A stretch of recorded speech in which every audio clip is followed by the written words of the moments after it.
In Walmart's Hoonuville, everyone readied their cart. The early Black Friday deals are about to start. Online and in the app, such great deals to explore. Everything you love from tech, toys, and more. The days to save and the ones to remember are the 14th to the 16th of November. The Who's are all ready, but are you? Walmart Black Friday deals await. Who knew? Lowe's knows that saving is always top of mind, especially this season. That's why we've picked some great deals for early Black Friday. Get free select DeWalt, Cobalt, or Craftsman tools when you buy a select battery or combo kit. More tools? Why not? Plus, we've got select pre-lit artificial Christmas trees starting at $59.98 because it's never too early to think Christmas. Get Black Friday prices without the crowds. Lowe's, we help, you save. While supplies last, selection varies by location.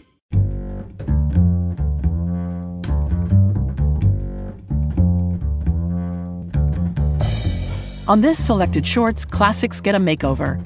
Jane Austen gets ghosted, Edgar Allan Poe meets the iPhone, and Jack leaves the beanstalk to become an entrepreneur. Timeless tales reimagined with the help of actors Jim Parsons and Sara Bareilles. I'm Meg Wolitzer. Don't go anywhere.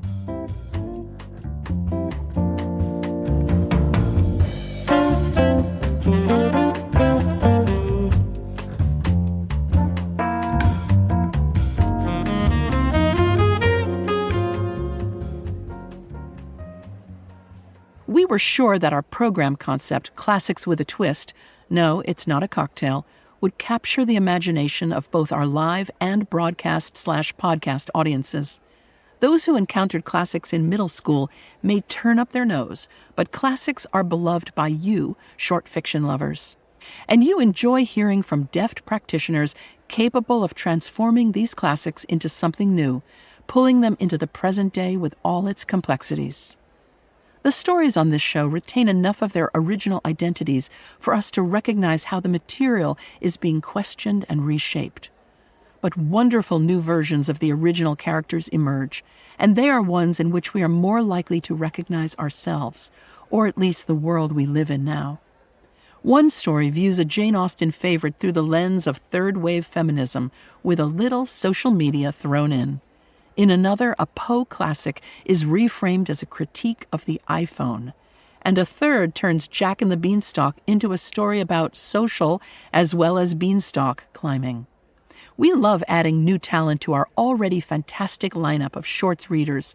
And on this particular evening, we were happy to welcome my friend, the multi-talented Sara Bareilles. She's a Grammy Award-winning singer-songwriter and a librettist known for shows such as Waitress and a lead role on the Netflix musical comedy series Girls Five Eva.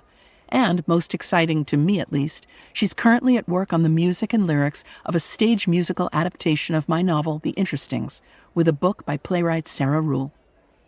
With all this going for her, the only missing credit was a night with Selected Shorts, and we think we found the perfect story for her, Ginny Hogan's Phantoms and Prejudice. Ginny Hogan is a stand-up comedian as well as the author of such titles as I'm More Dateable Than a Plate of Refried Beans and Other Romantic Observations, which will give you a hint about the mood she sets in Phantoms and Prejudice, now read by Sara Bareilles.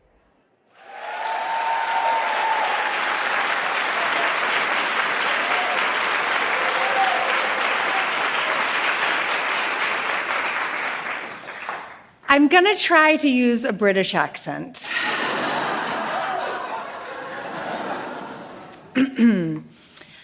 Not yet, though. Phantoms and Prejudice. It is a truth universally acknowledged that playing the dating game involves abandoning any and all sense of dignity. As the second eldest Bennet daughter, Lizzie Bennet bore the family responsibility to marry well. Lizzie herself did not feel the need of a husband, and if she did, certainly not one who behaved like this. And yet it was Mr. Darcy who had won her affection.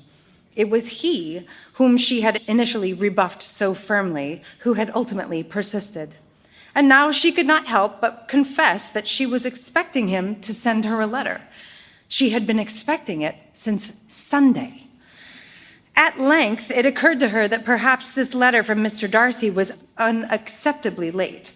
She raised her brow at me from across the drawing room. "Pray tell me the reason for your joyous visit," she said joylessly. Indeed, I was an odd addition to the Bennet household. I'd been sent from the year 2022 to explain one simple, frustrating phenomenon to the charming Bennet girls. Lizzie had believed that she would hear from her suitor, Mr. Darcy, by now, but no message had arrived. Confusion had rippled through the household, and it was I who was to reveal what had transpired. You see, this was the 1800s. The Bennet women did not yet know about it. I took a deep breath. So, okay, Lizzie, you know how you wrote Darcy a letter and you usually get one back within a fortnight?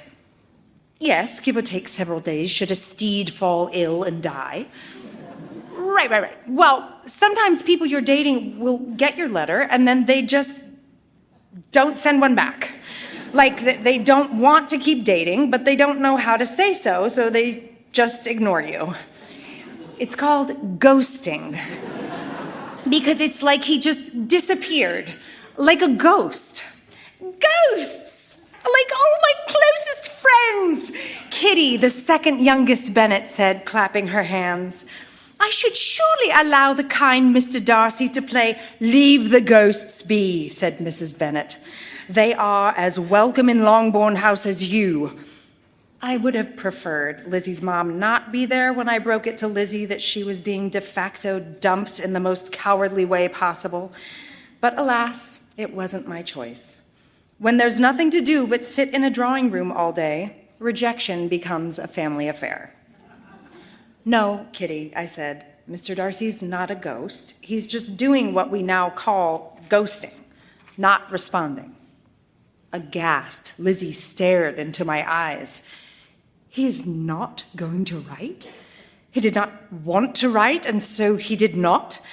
That is preposterous and thoroughly unbefitting of both ghost and man. Yeah, he's not responding. You'd know by now if he were. We should be generous in our spirits and give him several days, Jane, the eldest Bennet sister, offered unhelpfully. In the habit of doing it more than she ought, Jane found it fitting to weigh in. Let us be optimistic and pray that it was mere death in the household. These types of things are a bit more common in our time than yours. I rolled my eyes. She was trying to guilt me with the whole, you don't get it because you're from the future where people don't just die all the time shtick. And I wasn't having it. Jane, you're naive, I said. Hot girls shouldn't be giving dating advice.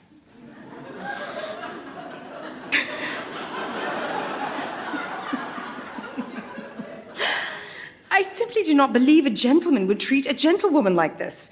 It does not seem right. It is one thing not to let a lady own land or inherit her husband's wealth, but to stop responding to messages. Lizzie asked, I will not give credence to it.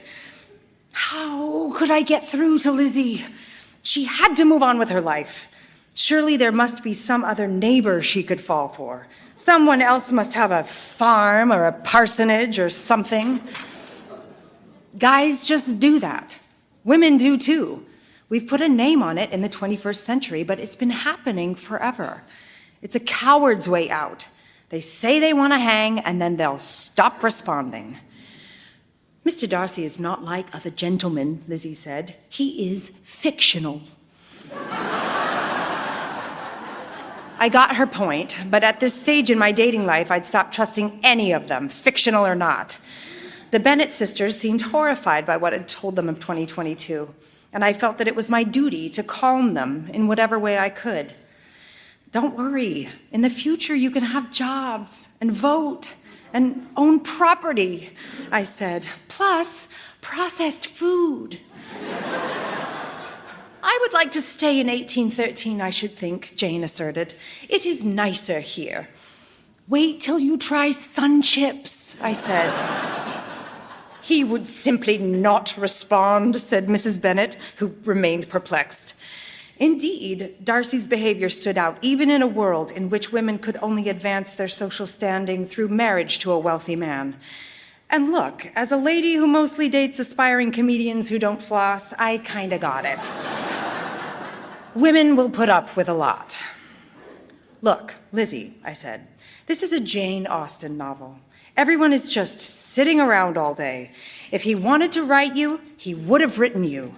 He had no other plans. I didn't want to be harsh, but I needed to get through to her. What was your last interaction with the Darster like? Lizzie furrowed her brow. He seemed distant. But then again, he oft does. The entire room nodded. I know, right? I said. He really needs to go to therapy for the whole dead parent thing. Like, get a hobby and take responsibility for your actions, Darcy. How long are you really going to be his Prozac, Liz? What is Prozac? The ladies asked in unison.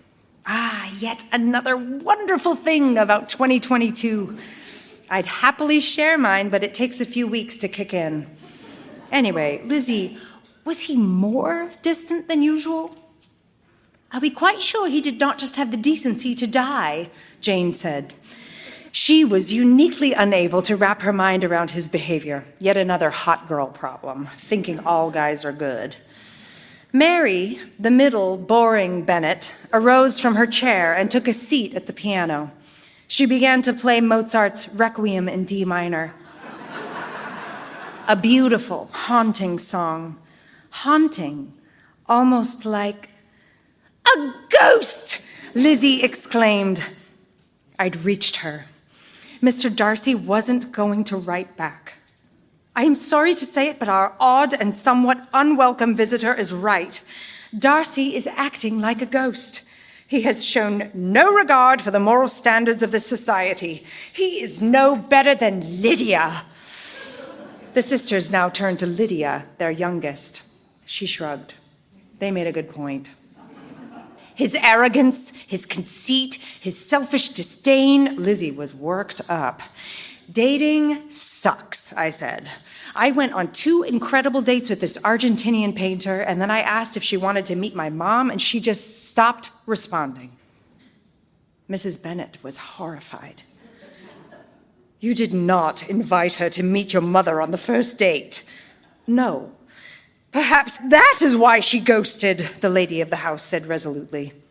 Lizzie had stopped paying attention. Every day confirms my belief in the inconsistency of all human characters, even fictional ones. To think I ever considered staking my entire family's livelihood on him, or worse, considered kissing him. He is dead to me. And then, just as Lizzie had given up on Mr. Darcy entirely, he appeared in the doorway. His countenance was sober. He was taciturn at the best of times, and as he entered the room whose inhabitants had very obviously just been speaking ill of him, he was silent. He really did need Prozac. Were you just uttering my name? He asked. You did not write, Lizzie said plainly. I feared... My carriage driver had consumption. Once I hired a new one, I decided it would be expedient to appear in person. What did you fear? I thought it was possible, but no, of course not, Lizzie said. She flashed a look at me, an angry one, that said, you stupid future idiot. She pointed at me and declared, she said that you did not want to tell me you were not coming and that you would just disappear and not write. Stop responding. You thought I would do what? Darcy said. A lady's imagination moves at such a rapid pace that I would just say nothing, and that is how I would end our romantic engagement? It is not my fault. Our visitor, she said that 200 years hence, people sometimes just ghost. And you never know why. But I should never have believed her. I was foolish. You must allow me to tell you how ardently I think this ghostly habit is despicable, Darcy said. Is the carriage driver dead? Mrs. Bennet asked. But the conversation had drifted. Mr. Darcy, how silly I was to dismiss you. Of course you love me. How could you not? I am spunky and opinionated. That is my thing. And moody men love that. We shall happily be miserable by each other's sides forever. Darcy and Lizzie embraced, and as her sisters gazed jovially at the back of her neck, it seemed that things were settled. But I wasn't satisfied. You should have texted, Darce, I said. The Bennet sisters may have forgiven him, but I certainly had not.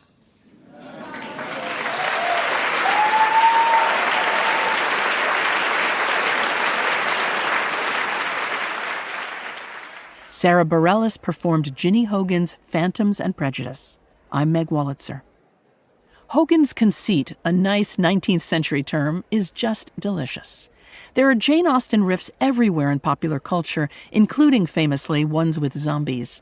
But many of the riffs simply want to extend her legacy infinitely, or if any kind of time travel/transference is involved, it's with the assumption that every woman on earth would rather live in a period with empire waistlines and men in breeches than whatever period we're actually in. But there's a deeper truth here, which is that we look to the past to figure out how to live. Because maybe when you strip away all the complicated devices and stuff of our current lives, what really matters gets set into relief. But even if it isn't, whenever there's an ad for a new TV series that involves English country dances, venison, and houses with names, count me in. We were also interested in what Bareilles thought about the story, and we caught up with her backstage at Symphony Space.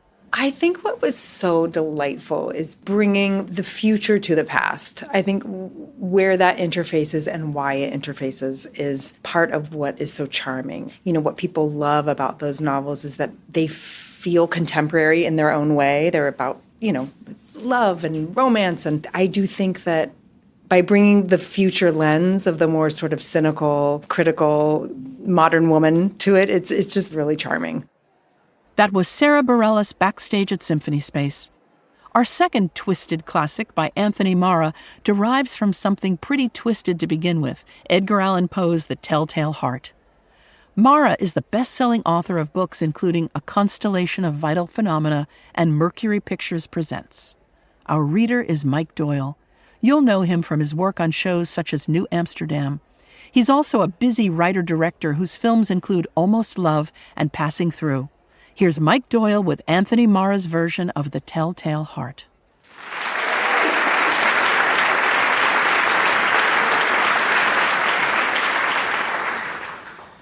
The Telltale Heart. Your Honor, I stand accused not only of first-degree murder by the prosecution, but of mental unfitness by my own defense lawyer, the charlatan in the polyester suit over there. And in light of this treachery, I have no choice but to confess to the former charge to defend myself from the latter. Please listen, Your Honor, to how reasonably, how rationally I describe the gruesome business, and then try to tell me that I am not mentally fit. To begin with, I had nothing against Richard. No, just the opposite. He was my roommate and friend, the cultural and civic leader of our two-bedroom apartment at 2359 Green Pine Avenue, number 3A. He was a kind, soft-spoken young man. He liked to think of himself as a rebel and had several piercings, which his mother made him remove when they went to brunch. I knew it was Sunday by the studs and hoops soaking in a teacup of his grandmother's Polident denture cleaner. His only shortcoming, if you can call it that, was his iPhone. Every experience he dutifully engraved via tweet, post, or status in the marble memory of the cloud. Reality was only visible to Richard at 326 ppi. He had thousands of friends on Facebook, most of whom he'd never met, and when I saw the whole of his sturdy frame hunched over that glossy 4-inch screen, tapping furiously, there seemed something pitiable about such a tall man submitting to something so small. It was clear he yearned for connection. He was no different than you or I, Your Honor. The night he signed up for Tinder, I spied him through a crack in the bathroom door. I pressed my eye to the gap and watched as shirtless, stern-mouthed Richard nearly herniated himself, trying to dredge a weak wedge of muscle from his padded abdomen. Again and again, Richard pointed his phone at the mirror, snapped a picture, and studied it. I studied him. I expected pride, self-satisfaction, but no, his face reddened in a flush of self-loathing. Not even he would sleep with himself.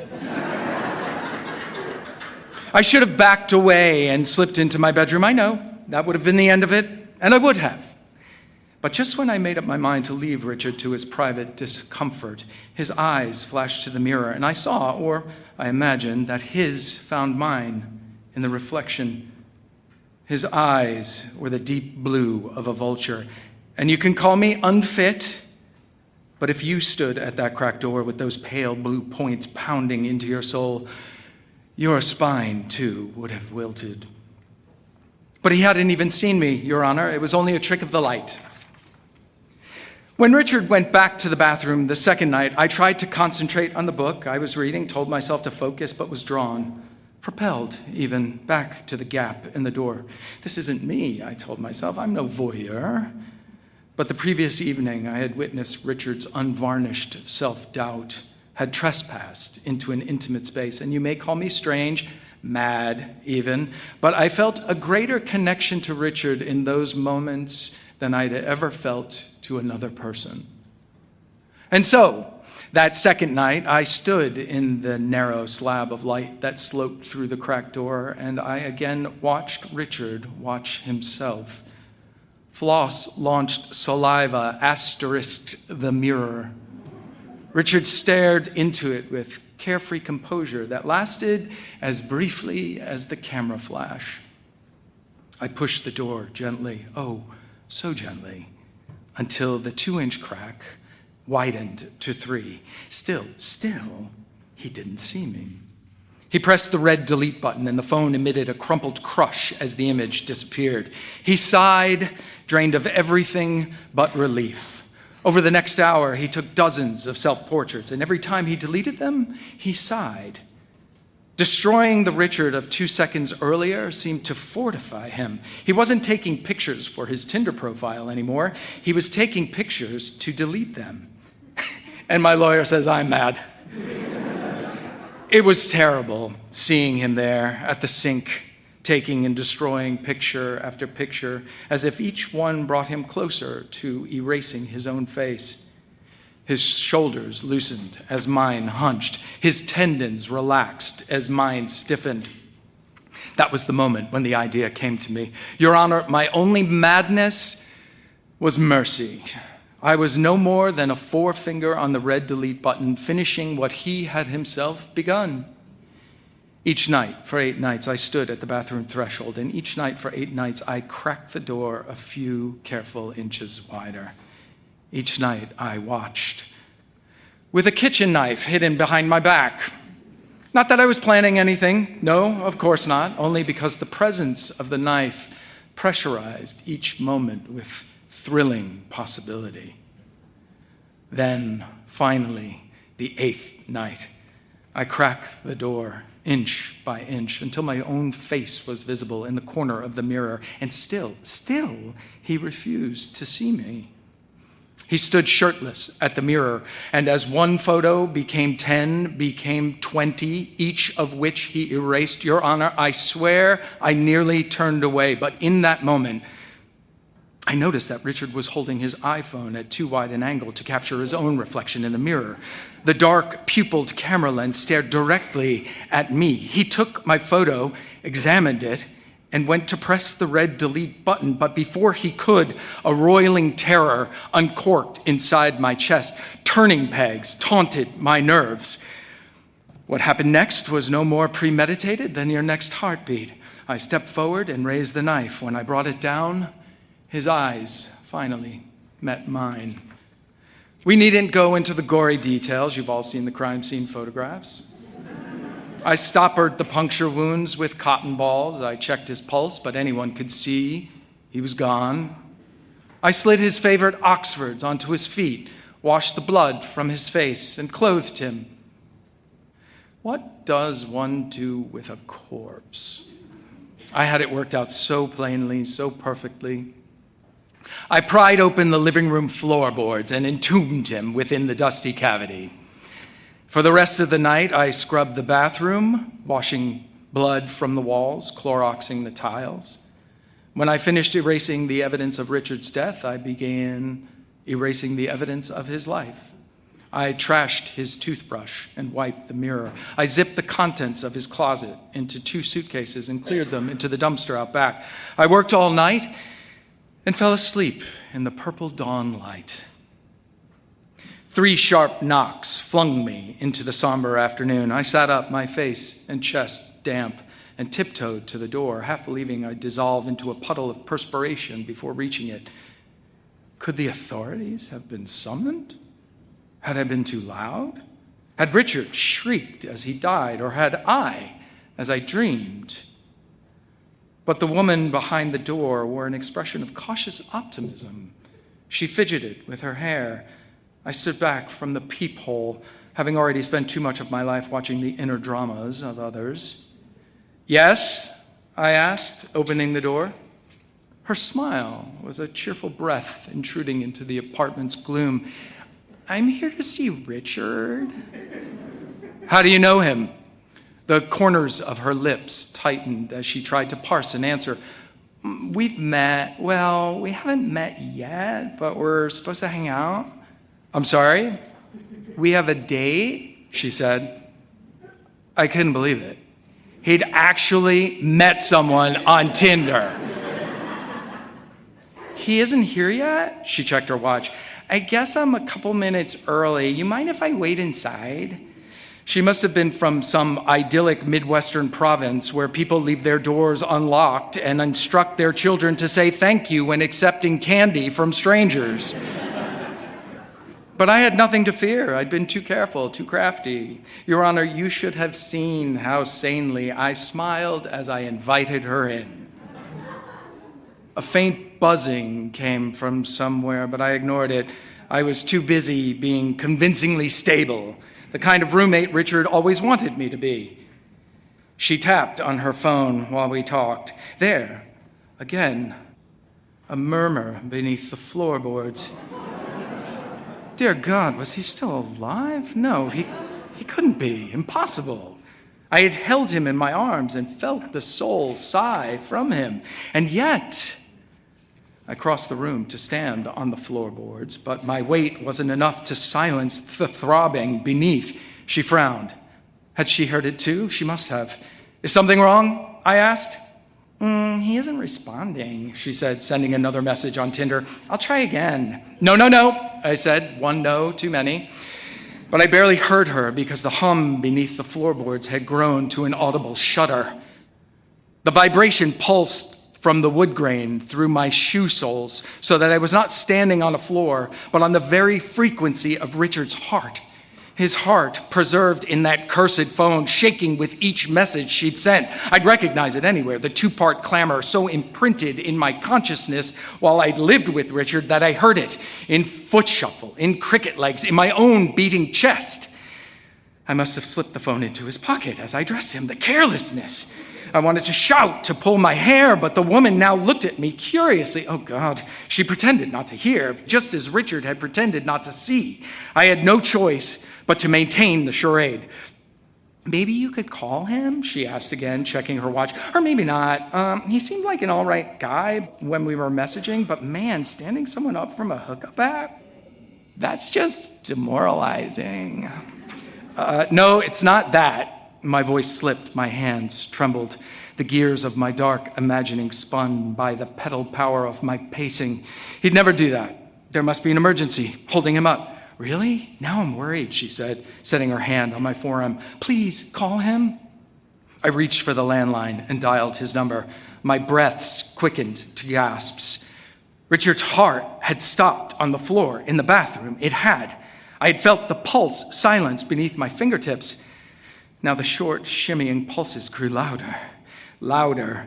Louder still beneath the floorboards. The clamor resounded, and God, oh God, I was resurrecting him.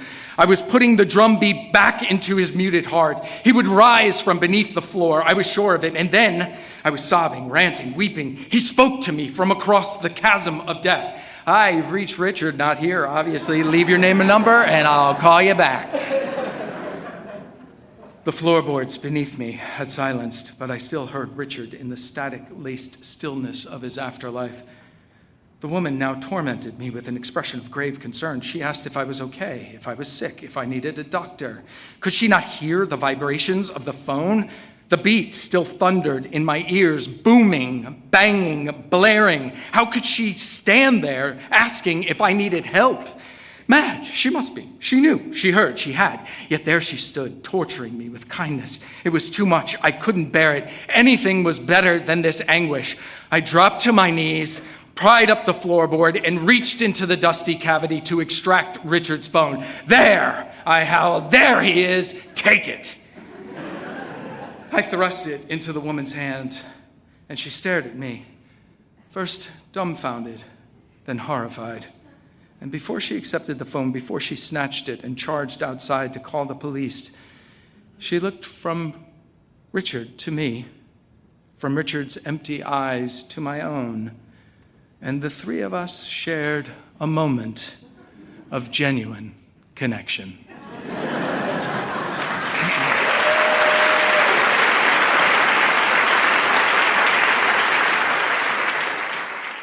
Mike Doyle performed Anthony Marra's The Telltale Heart. I'm Meg Wolitzer. Like Ginny Hogan, Anthony Marra uses social media to reshape a classic, Poe's famous study in inexplicable obsession. You might remember that in the original, we know little of the relationship between the two men, and there is nothing other than incipient mania to account for the brutal murder. But I like how, in Marra's funny reworking of the tale, the obsession seems a little less inexplicable than in Poe's version. We hear about it and we're like, okay, I buy that. I mean, our phones have just become unbearable, even as we need them more and more. In addition to a Find My Phone app, there ought to be a Lose My Phone app, but it would clearly also be a Lose My Mind app, for we all know the horrible stress of being separated from that wretched thing, that object of love and hate that keeps telling us its storage is full. The denouement of Marra's extremely relevant and weirdly convincing retelling is triggered by that moment we all recognize, a lost phone revealing itself. By the end, murder has become the ultimate app. When we return, Michael Cunningham replants a beanstalk. You're listening to selected shorts recorded live in performance at Symphony Space in New York City and at other venues nationwide. Doug. Here we have the Limu Emu in its natural habitat, helping people customize their car insurance and save hundreds with Liberty Mutual. Fascinating. It's accompanied by his natural ally, Doug. Limu? Is that guy with the binoculars watching us? Cut the camera. They see us. Only pay for what you need at libertymutual.com. Liberty, liberty, liberty, liberty. Savings vary. Underwritten by Liberty Mutual Insurance Company and affiliates. Excludes Massachusetts. Lowe's knows that saving is always top of mind, especially this season. That's why we've picked some great deals for early Black Friday. Get free select DeWalt, Cobalt, or Craftsman tools when you buy a select battery or combo kit. More tools? Why not? Plus, we've got select pre-lit artificial Christmas trees starting at $59.98 because it's never too early to think Christmas. Get Black Friday prices without the crowds. Lowe's, we help, you save. While supplies last, selection varies by location.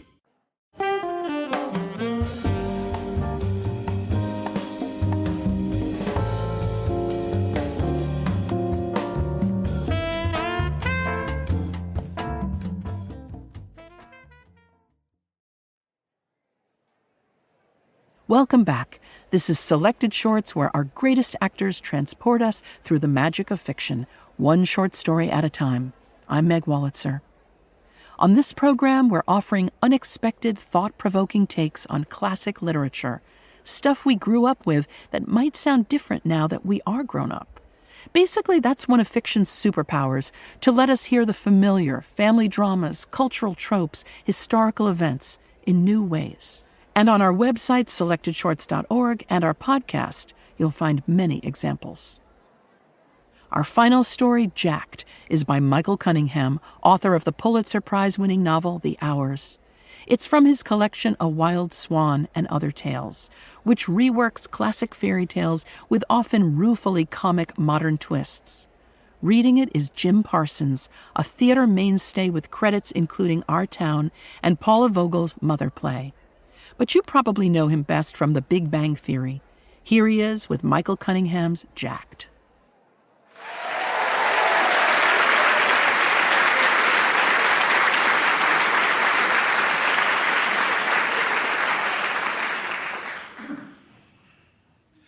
Jacked. This is not a smart boy we're talking about. This is not a kid who can be trusted to remember to take his mother to her chemo appointment or to close the windows when it rains. Never mind asking him to sell the cow when he and his mother are out of cash and the cow is their last asset. We're talking about a boy who doesn't get halfway to town with his mother's sole remaining possession before he sold the cow to some stranger for a handful of beans. The guy claims they're magic beans, and that, it seems, is enough for Jack. He doesn't even ask what variety of magic the beans supposedly deliver. Maybe they'll transform themselves into 7 beautiful wives for him. Maybe they'll turn into the 7 deadly sins and buzz around him like flies the rest of his life. Jack isn't doubtful. Jack isn't big on questions. Jack is the boy who says, "Wow, dude, magic beans, really?" There are any number of boys like Jack, boys who prefer the crazy promise, the long shot, who insist that they're natural-born winners. They have a great idea for a screenplay. They just need, someone to write it for them. They DJ at friends' parties, believing a club owner will show up sooner or later and hire them to spin for the multitudes. They drop out of vocational school because they can see, after a semester or two, that it's a direct path to loserdom. Better to live in their childhood bedrooms, temporarily unemployed, until fame and prosperity arrive. Is Jack's mother upset when he strides back into the house, holds out his hand, and shows her what he's gotten for the cow? She is. What have I done? How exactly have all the sacrifices I've made, all the dinners I put together out of nothing and ate hardly any of myself, how exactly did I raise you to be this cavalier and unreliable? Could you please explain that to me? Please. Is Jack disappointed by his mother's poverty of imagination, her lack of nerve in the face of life's gambles, her continued belief in the budget-conscious, off-brand caution that's gotten her exactly nowhere? He is. I mean, Mom, look at this house. Don't you think thrift is some kind of death? You ask yourself, since Dad died, why hasn't anyone come around? Not even Hungry Hank. Not even Half-Wit Willie. Jack doesn't want or need to hear her answer, though it runs silently through her mind. I have my beautiful boy. I see strong young shoulders bent over the wash basin every morning. What would I want with Hungry Hank's yellow teeth or Half-Wit Willie's bent-up body? Nevertheless, her son has sold the cow for a handful of beans. Jack's mother tosses the beans out the window and sends him to bed without supper. Fairy tales are generally moral tales. In the bleaker version of this one, mother and son both starve to death. That lesson would be, mothers, try to be realistic about your imbecile sons. No matter how charming their sly little grins, no matter how heartbreaking the dark gold tousle of their hair, if you romanticize them, if you insist on virtues they clearly lack, if you persist in your blind desire to have raised a wise child, one who'll be helpful in your old age, don't be surprised if you find that you've fallen on the bathroom floor and end up spending the night there because he's out drinking with his friends till dawn. That is not, however, the story of Jack and the Beanstalk. The implication of this particular tale is, trust strangers.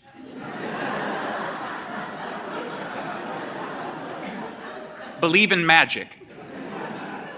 In Jack and the Beanstalk, the stranger has not lied.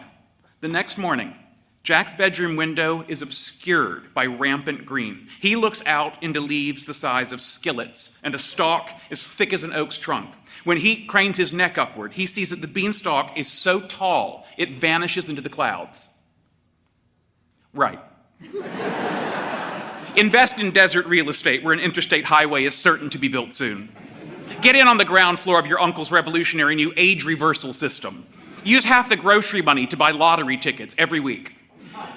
Jack, being Jack, does not ask questions, nor does he wonder if climbing the beanstalk is the best possible idea. At the beanstalk's apex on the upper side of the cloud bank, he finds himself standing before a giant's castle, built on a particularly fleecy rise of cloud. The castle is dizzyingly white, prone to a hint of tremble, as if built from concentrated clouds, as if a proper rainstorm could reduce it to an enormous pearly puddle. Being Jack, he walks right up to the titanic snow-colored door, who, after all, wouldn't be glad to see him. Before he can knock, though, he hears his name called by a voice so soft it might merely be a gust of wind that's taught itself to say, Jack. The wind coalesces into a cloud girl, a maiden of the mist. She tells Jack that the giant who lives in the castle killed Jack's father years ago. The giant would have killed the infant Jack as well, but Jack's mother so ardently pled her case, holding the baby to her bosom, that the giant spared Jack on the condition that Jack's mother never reveal the cause of his father's death. Maybe that's why Jack's mother has always treated him as if he were bounty and hope incarnate. The Mist Girl tells Jack that everything the giant owns belongs rightfully to him, and then she vanishes as quickly as the wisp of an exhaled cigarette. Jack, however, being Jack, had assumed already that everything the giant owns, everything everybody owns, rightfully belongs to him. And he never really believed that story about his father getting dysentery on a business trip to Brazil. He raps on the door, which is opened by the giant's wife. The wife may have once been pretty, but no trace of loveliness remains. Her hair is thinning, her housecoat stained. She's as offhandedly careworn as a 50-foot-tall version of Jack's mother. Jack announces that he's hungry, that he comes from a place where the world fails to provide. The giant's wife, who rarely receives visitors of any kind, is happy to see a handsome miniature man-child standing at her door. She invites him in, feeds him breakfast, though she warns him that if her husband comes home, he'll eat Jack for breakfast. Does Jack stick around anyway? Of course he does. Does the giant arrive home unexpectedly? He does. He booms from the vastness of the hallway. Fee, fi, fo, fum, I smell the blood of an Englishman. Be he alive or be he dead, I'll grind his bones to make my bread. The giant's wife conceals Jack in, of all places, the very saucepan in which her husband would cook him. She's barely got the lid put down when the giant lumbers in. The giant is robustly corpulent, thundering, strident, dangerous in the way of barroom thugs. Any figure who is comical in theory, he wears a jerkin and tights, but truly threatening, in fact, simply because he is fool enough and drunk enough to do serious harm. Simply because he's a stranger to reason. Because killing a man with a pool cue seems like a justifiable response to a vaguely insulting remark. The giantess assures her husband that he merely smells the ox she's cooked him for lunch. Really? Here, we move briefly into farce. There's nowhere else for us to go. Giant. I know what ox smells like. I know what the blood of an Englishman smells like. Giantess. Well, this is a new kind of ox. It's flavored. Giant. What? Giantess. It's brand new. You could also get Tears of a Princess ox. You can get Wicked Queen Envy ox. Surgeon the ox. A whole ox. Giant. Tastes like regular ox to me. Giantess. Well, maybe I won't get this kind anymore. Giant. There is nothing wrong with regular ox. Giantess. But a little variety every now and then. Giant. You get suckered in too easily. Giantess. I know. No one knows that better than I do. After the giant has eaten the ox, he commands his wife to bring him his bags of gold so he can perform the day's tally. This is a ritual, a comforting reminder he's just as rich today as he was yesterday and the day before. Once he's content that he still has all the gold he's ever had, he lays his colossal head down on the tabletop and falls into the kind of deep, wheezing nap anybody would want to take after eating ox, which is Jack's cue to climb back out of the saucepan, grab the bags of gold, and take off, and which would be the giantess's cue to resuscitate her marriage. It would be the time for her to holler, thief, and pretend she's never met Jack before. By evening, she and her husband could have been sitting at the table laughing, each holding aloft one of Jack's testicles on a toothpick before popping them into their mouths. They could have declared to each other, it's enough. It's enough to be rich and live on a cloud together, to age companionably, to want nothing more than they've got already. The giant's wife seems to agree, however, that robbing her husband is a good move. We all know couples like this. Couples who have been waging the battle for decades, who seem to believe that if finally, someday, one of them can prove the other wrong, deeply wrong, so wrong, then they'll be exonerated and released. Amassing the evidence, working toward the proof, can swallow an entire life. Jack and his mother, wealthy now, Jack's mother's invested the gold in stocks and real estate, don't move to a better neighborhood. They can't abandon the beanstalk. So they rebuild. 7 fireplaces, cathedral ceilings, indoor and outdoor pools. They continue living together as mother and son. Jack doesn't date. Who knows what succession of girls and boys sneak in through the sliding glass door at night after the mother's sunk to the bottom of her own private lake with the help of Absolute and Klonopin. Jack and his mother are doing fine, especially considering that recently they were down to their last cow. But, as we all know, it's never enough, no matter how much it is. Jack and his mother still don't have a Black American Express card. They don't have a private plane. They don't own an island. And so, Jack goes up the beanstalk again. He knocks for a second time at the towering cloud door. The giantess answers again. She seems not to recognize Jack, and it's true, he's no longer dressed in the cheap lounge lizard outfit, the tight pants and synthetic shirt he boosted from the mall. He's all Marc Jacobs now. He has a shockingly expensive haircut. But still, does the giantess really believe that a different, better-dressed boy has appeared at the door? One with the same sly grin and the same dark gold hair, however improved the cut? There is, after all, the well-known inclination to continue to sabotage our marriages without ever leaving them. And there's this, too. There's the appeal of the young thief who robs you and climbs back down off your cloud. It is possible to love that boy in a wistful and hopeless way. It's possible to love his greed and narcissism, to grant him that which is beyond your own capacities, heedlessness, cockiness, a self-devotion so pure it borders on the divine. The scenario plays itself out again. This time, when the 50-foot-tall, dim-witted thug fee-fi-fo-fums early and unexpected from the hallway, the giantess hides Jack in the oven. We don't need advanced degrees to understand something about her habit of flirtation with eating Jack. The second exchange between giant and giantess, the one about how he smells the blood of an Englishman and she assures him it's just the bullock she's fixed him for lunch, it's too absurd even for farce. Let's imagine an unconscious collusion between husband and wife. He knows something's up. He knows she's hiding something or someone. Let's imagine he prefers a wife who's capable of deceit, a wife who can manage something more interesting than drudgery and peevish, drowsy fidelity. This time, after polishing off the bullock, the giant demands to be shown the hen that lays golden eggs. And a moment later, there she is, a prize-winning pullet, as regal and self-important as it's possible for a chicken to be. She stands before the giant, claw-tipped, bluish feet firmly planted on the tabletop, and with a low cackle of triumph, lays another golden egg, which the giant picks up and examines. It's the daily egg. They never vary. The giant, however, maintains his attachment to revisiting his own bounty, as he does to his postprandial snooze, face down on the tabletop, wheezing out blasts of bullock-reeking breath, emitting a lake of drool. Again, Jack emerges, this time from the oven, and makes off with the hen. Again, the giantess watches him steal her husband's joy and fortune. Again, she adores the meanness of Jack, a small-time crook dressed now in $200 jeans. She envies him, his rapaciousness, his insatiability. She, who has let herself go, who prepares meals and does the dishes and wanders with no particular purpose from room to room. She who finds herself strangely glad to be in the presence of someone avaricious and heartless and uncaring. Are we surprised to learn that a year or so later, Jack goes up the beanstalk one more time? By now, there's nothing left for him and his mother to buy.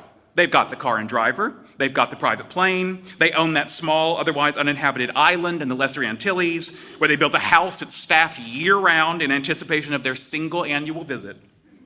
We always want more, though.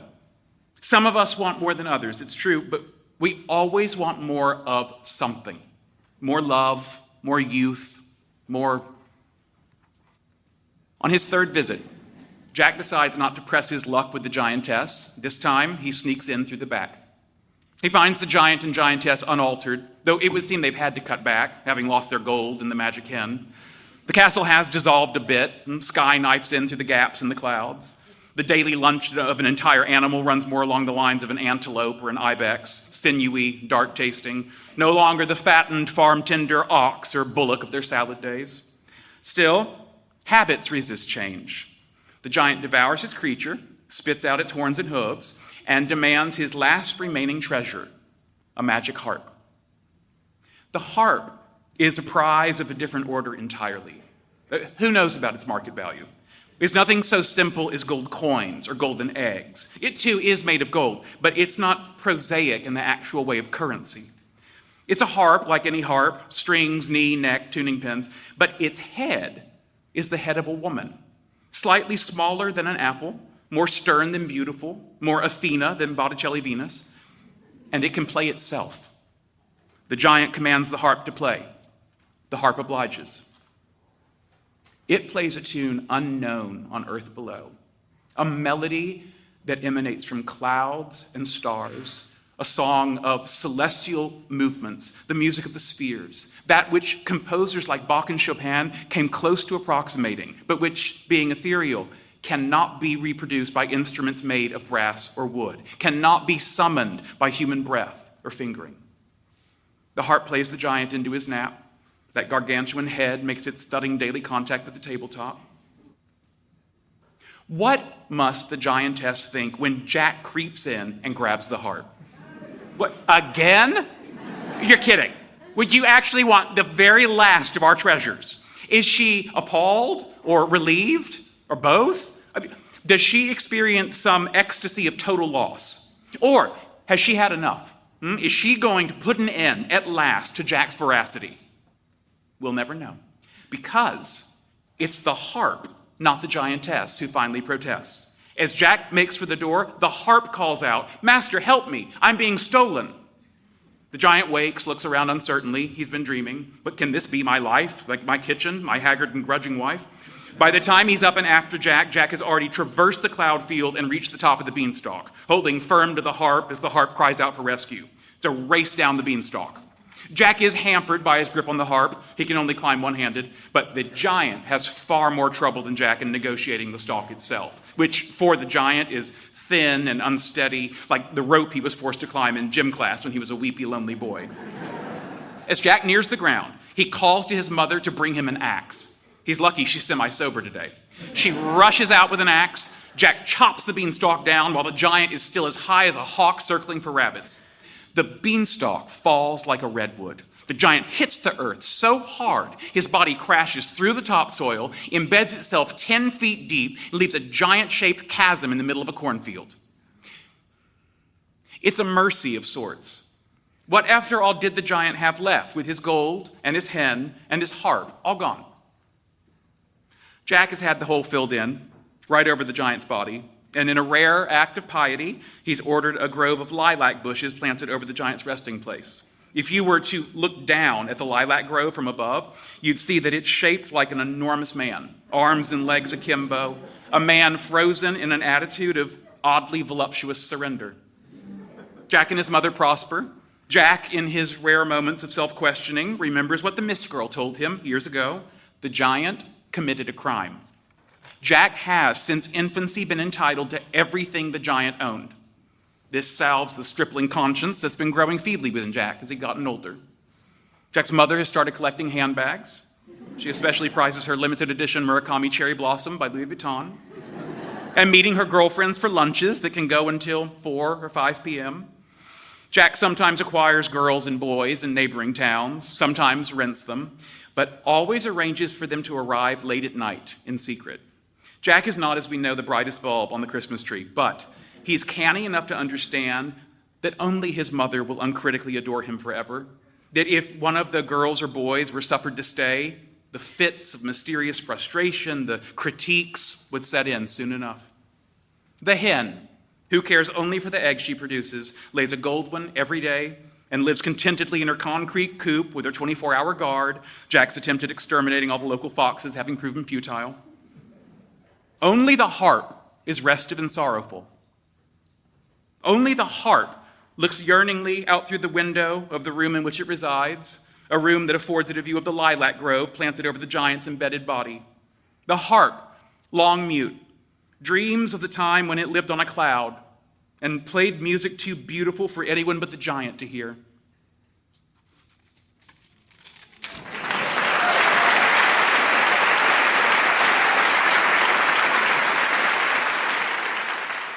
Jim Parsons performed Jacked by Michael Cunningham. I'm Meg Wolitzer.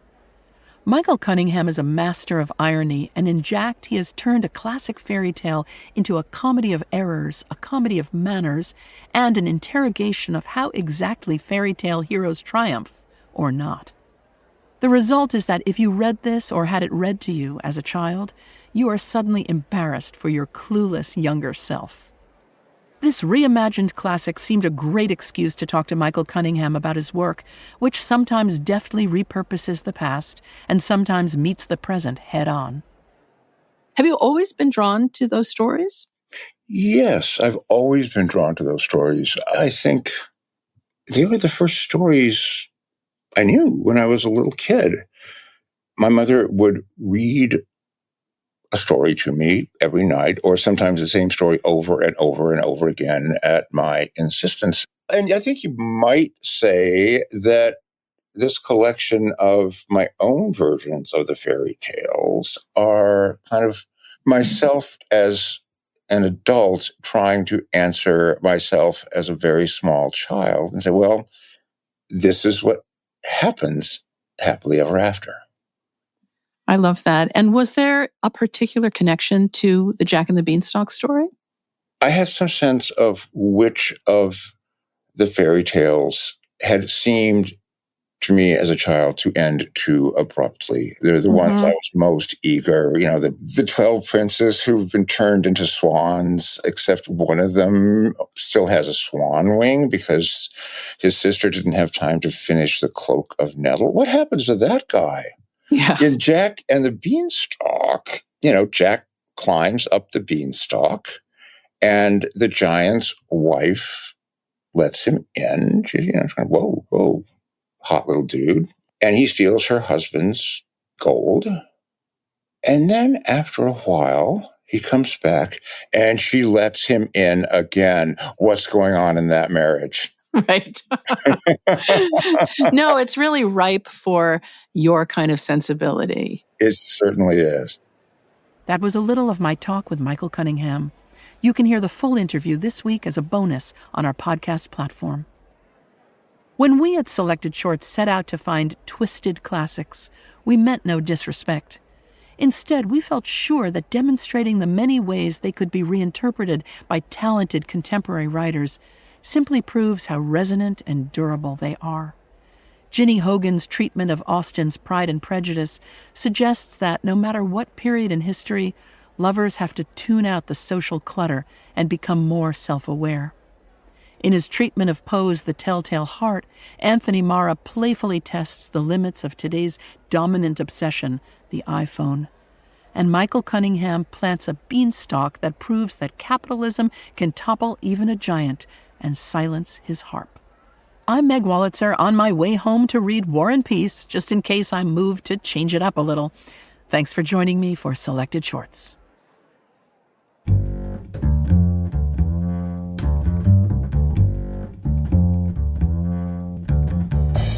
Selected Shorts is produced by Jennifer Brennan and Sarah Montague. Our team includes Matthew Love, Drew Richardson, Mary Shimkin, Vivienne Woodward, and Magdalene Robleski. The readings are recorded by Miles B. Smith. Our programs presented at the Getty Center in Los Angeles are recorded by Phil Richards. Our mix engineer for this episode was Jennifer Nolson. Our theme music is David Peterson's That's the Deal, performed by the Deerdorf Peterson Group. Selected Shorts is supported by the Dungannon Foundation. This program is also made possible with public funds from the New York State Council on the Arts, with the support of Governor Kathy Hochul and the New York State Legislature. Selected Shorts is produced and distributed by Symphony Space.